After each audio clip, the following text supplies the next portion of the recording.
City on that beat.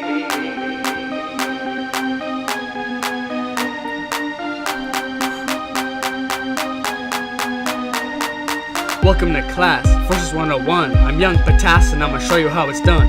Lil Krypton, he's my assistant. Drilling these facts, we hella consistent.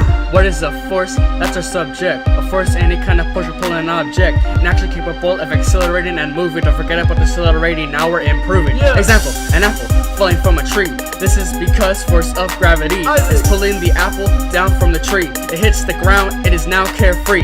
Moving on to an unbalanced force, you can use this force when you cup a new Porsche. An unbalanced force is when one dominates. It causes the object to move out of place.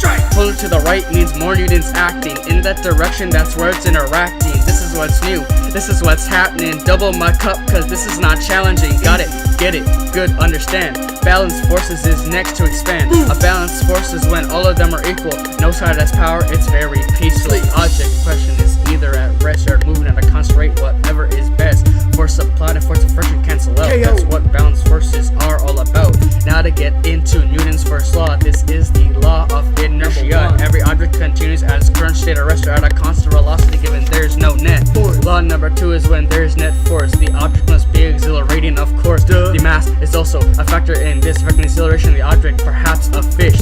Newton's third law is all about action. Every force has an equal and opposite reaction. Example of this is shooting a gun. The bullet goes straight, the kickback is not fun.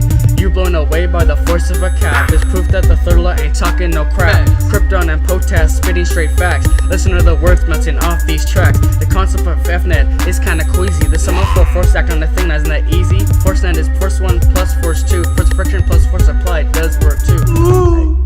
Just to get some stuff straight, man. The concept of FNet is the sum of all forces acting on the thing.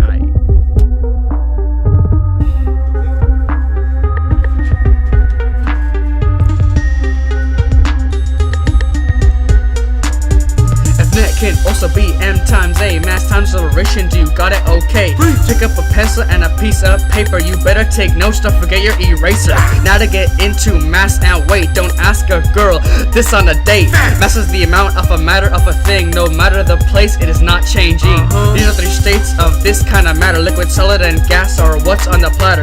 Each of the states contains atoms or molecules which make up the mass. These are the rules. Weight is the force of gravity acting on a mass. In a gravitational field, I am Young Patas. The strength of the GF varies a little bit depending where you are and on what planet. A free body diagram starts with a rectangle. Remember that shape, don't draw a triangle. You can draw force of friction facing out or in. It doesn't really matter, it's your decision. Force applied must be opposite to force of friction. That's how I got my doctorate. Force of gravity is always pulling down to the ground. Normal force is up on the object, that's how you get around. The GF strength is different in space than on Earth because the moon is 1/6 of the mass of Earth. Therefore the GF is weaker in space. That makes it harder to keep at your pace.